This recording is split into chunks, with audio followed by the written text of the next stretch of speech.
Hi, everyone. I'm Karen Curry Parker. Welcome to the Understanding Human Design podcast.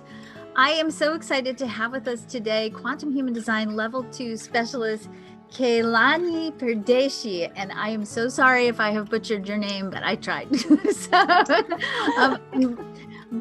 I don't want to get lost in the story about your name because I want to get lost in the story of the work that you've created. You are the author of a beautiful book called Unbullied, and your book has been recognized this year by Skipping Stones and won an honor award for its content, for its amazing healing powers, for the insights and the deep awarenesses that you give people about bullying. And in the conversation that you and I had the privilege of sharing before we started, you shared with me a little bit about how you came upon human design, quantum human design, and you saw immediately, even though you didn't know why, because you have a defined sacral, you saw immediately that somehow there was a relationship between the work that you've done on helping people heal from the pain of bullying and human design. So unpack all of that for me, will you?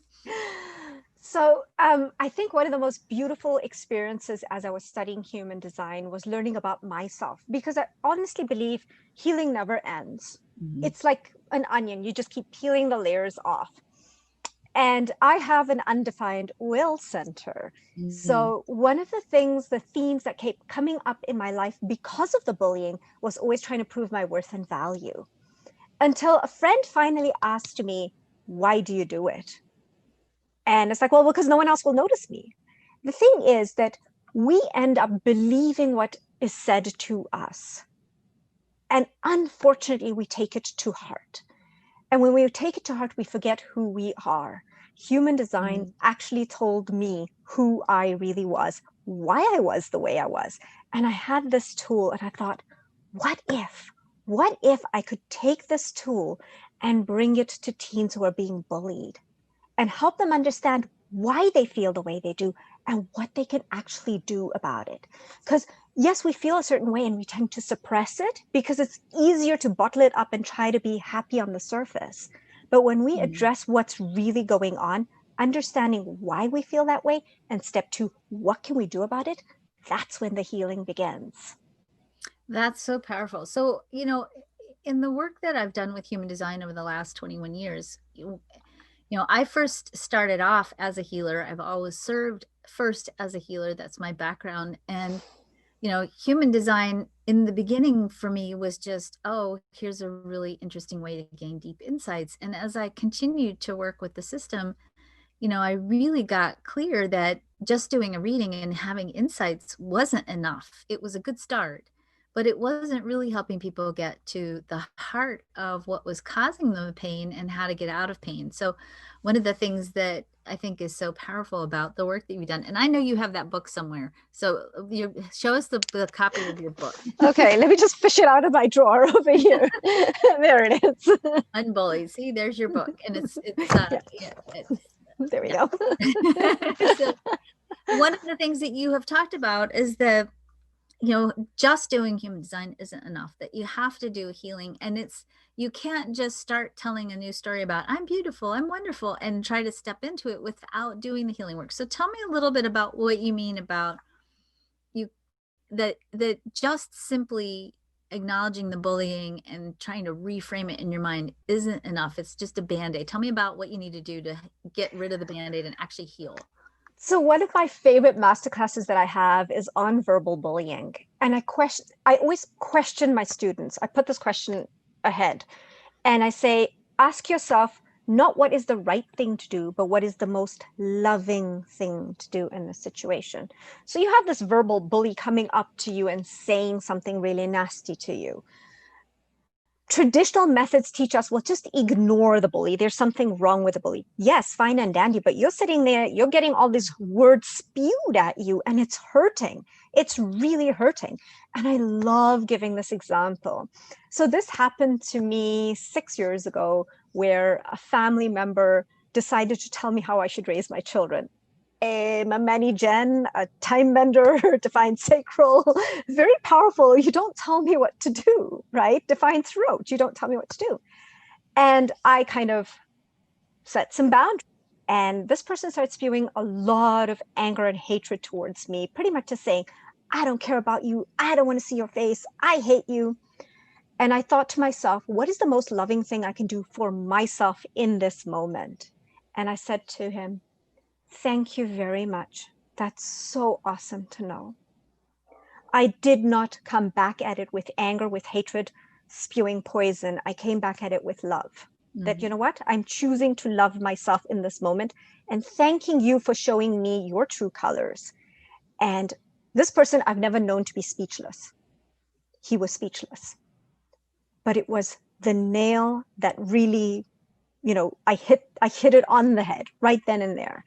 So that's what I talk about, is that what do you do in the moment? You're not going to stand there and ignore the other person. It hurts. You can't walk away from it because you're going to be sitting. I used to do this. I'd be sitting in bed and I'd think, oh, I should have said this. Oh, I should have done that. Your head's running and spinning and you want to say, open head center. You're asking yourself, oh, what could I have said? I should have said this.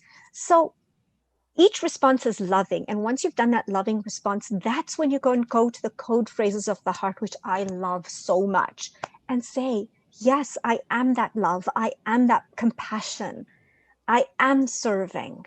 I'm serving humanity first by serving myself, by loving myself first, the way I am meant to be loved. So you've looked at the human design charts, and you do a lot of work with children and bullying.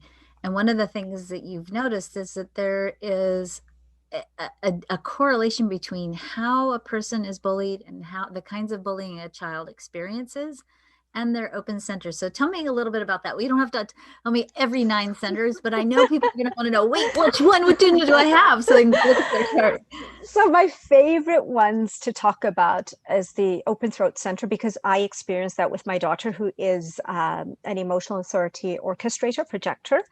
And she faced cyberbullying from one of her dear friends. This has been someone who was her friend from kindergarten, and she's in grade 8 now. So with that open throat center, she's unseen, she's unheard. And I remember we were sitting at a restaurant, one of her favorite restaurants, and she just refused to eat, and she just put her head down. And I said, okay, sweetheart, we're going to sort this out. Okay, we're going to do this together. And I sat down with her, and it eventually became one of my master classes. It's the loudspeaker. And I hashed out a step-by-step plan, because she wanted to speak up for herself, but she didn't know how to. And I showed her how to do it. And she came back home the next day and she said to me, Mommy, you won't believe it. The teacher spoke to her and she put her in her place and she has apologized to me. Mommy, thank you so, so much. The other favorite center I love talking about is the undefined root center. This again came up with my daughter telling me about one of her friends who was bullied. And she says, Mom, she's such an overachiever. Like, she's just got to be first in everything. I said to her, she probably has an undefined root, because you told me she was bullied when she was in elementary school. And that's because they want to win at everything because they couldn't win against the bully. And the undefined root puts pressure to achieve. And when we put pressure on ourselves to achieve, we're burning ourselves out. But as a parent, you'll just say, oh, yay, my kid's over the bullying and is so successful. Look at how well they're doing in school, in extracurricular activities. But meanwhile, back at the rounds, that child's burning out from the inside. So those two are my favorite to talk about. That's so powerful. And I think, it really explains a lot about the dynamics in relationships. When we talk about human design and we talk about using it as a tool for self-awareness, using it as a tool for crafting a new personal narrative that's more worthy of who you are, we don't often talk about the power of understanding your human design in the context of your chart, your openness, and how the way in which your energy blueprint, if you will, engages with the world, and really looking at how that sets you up to a certain degree for certain, I don't think that anything happens by accident. I would like to move further on in our consciousness to where bullying doesn't become the arena within which we learn about our value and our lovability. I think we could find better ways to learn that lesson.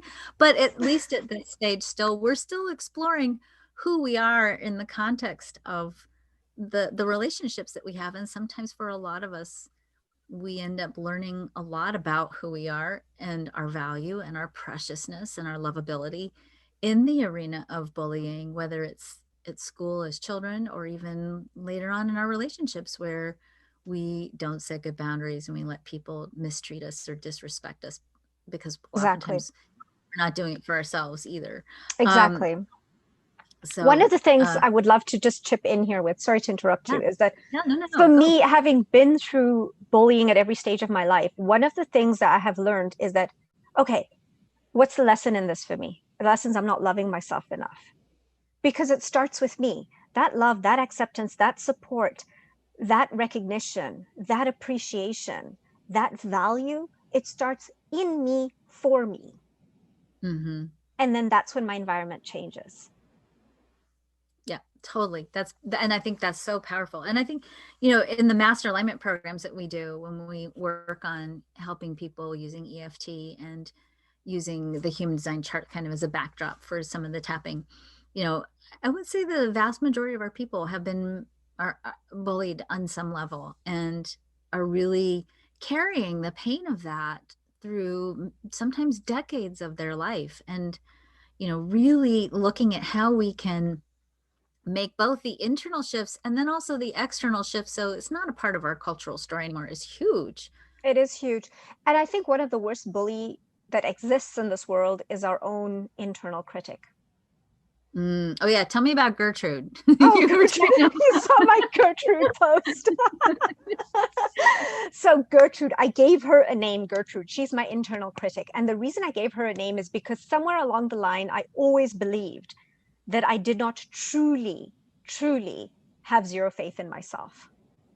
So that's why she became another person.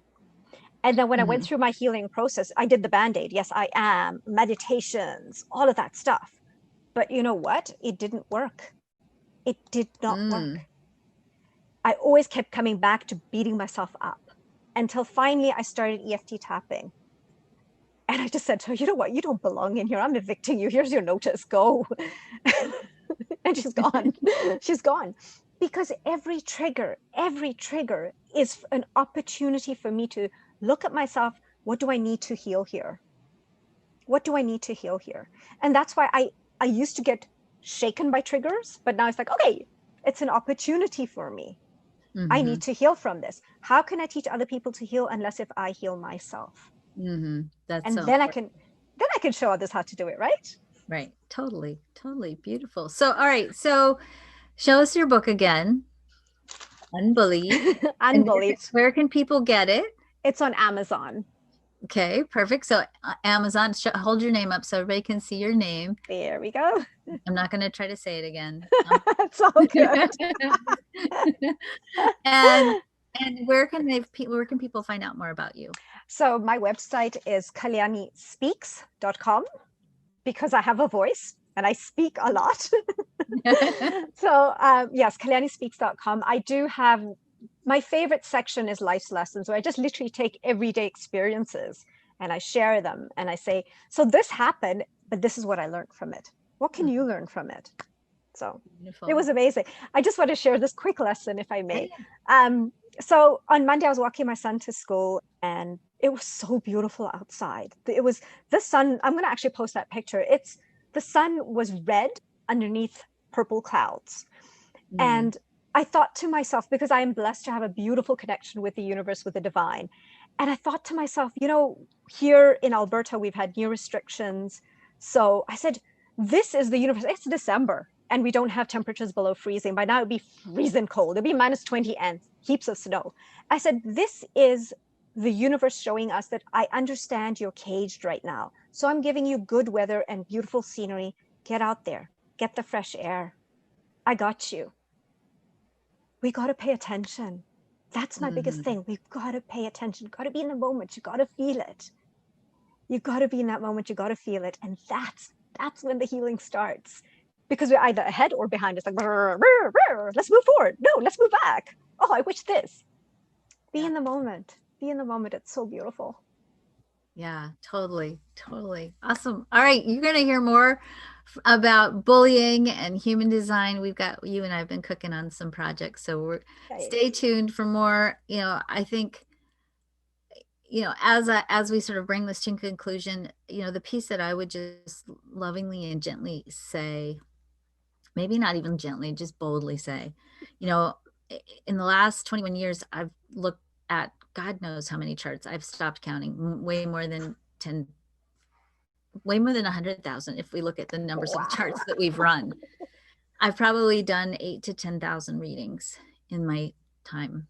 And I know you know this too, when you've been, you're more new to human design, but you've been looking at the face of humanity all of your life with the intent to heal. And you work a lot with children, and you see in every child that inherent genius that just is, the story of humanity.